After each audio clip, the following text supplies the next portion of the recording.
चलिए देखते हैं प्रोबेबिलिटी के इस क्वेश्चन को। इस क्वेश्चन में थोड़ा तड़का है किसका, तो कॉम्प्लेक्स नंबर का। तो कॉम्प्लेक्स नंबर का इसमें आपका कॉन्सेप्ट यूज हो रहा है। इस क्वेश्चन को कैसे सॉल्व करेंगे चलिए समझते हैं। तो ठीक है बच्चों, यहां पे गिवन है हमारा i का पावर k1 और यहां पे गिवन है i का पावर k2। तो आप समझ गए कि ये जो वैल्यू होगा इसके तो चार ही रिजल्ट आएंगे। कुछ भी होगा i का पावर और k1 और k2 हमारा कुछ भी क्या है, नेचुरल नंबर्स है, तो इसके तो चार ही रिजल्ट हो सकते हैं। इसके चार रिजल्ट क्या हो सकते हैं, तो इसका वैल्यू या तो एक i होगा, ये क्या होगा -1 होगा, या क्या होगा -i होगा या 1 होगा।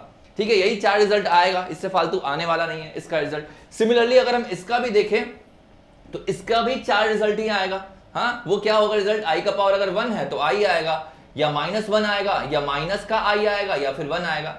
अगर हम इन दोनों से देखें कि कितने कॉम्बिनेशंस बन सकते हैं, तो टोटल कॉम्बिनेशन जो बनेंगे दोनों को ऐड करके, ये ऐसे ऐसे ऐसे ऐसे अगर आप देखेंगे ऐड करके, तो टोटल कितना बनेगा, तो 4 × 4 टोटल 16 बनेगा। इससे ज्यादा तो बनेगा नहीं सम, हाँ या ना।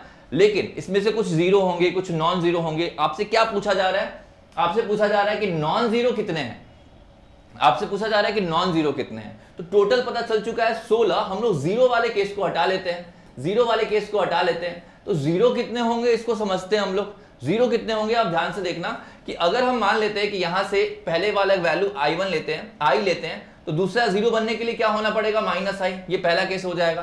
दूसरा अगर हम लोग -1 लेते हैं तो ये वैल्यू क्या होना चाहिए, +1 होना पड़ेगा। ठीक है, तीसरा केस अगर मान लो -i ले रहे हैं तो यहां से क्या होगा, प्लस का i हो जाएगा।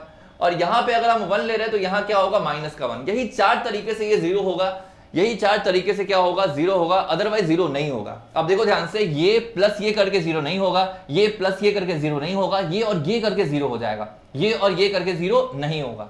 फाइन, तो टोटल ये चार तरीके से जीरो होगा। तो कितने तरीके से जीरो नहीं होगा, तो 16 - 4 टोटल 12 तरीके से जीरो नहीं होगा। फाइन, टोटल 12 तरीके से जीरो नहीं होगा। आपसे नॉन जीरो पूछा जा रहा है, तो रिजल्ट क्या आ जाएगा, 12/16। The final answer is 3/4। ठीक है बच्चों, तो इसका जो करेक्ट आंसर है वो है ए, 3/4।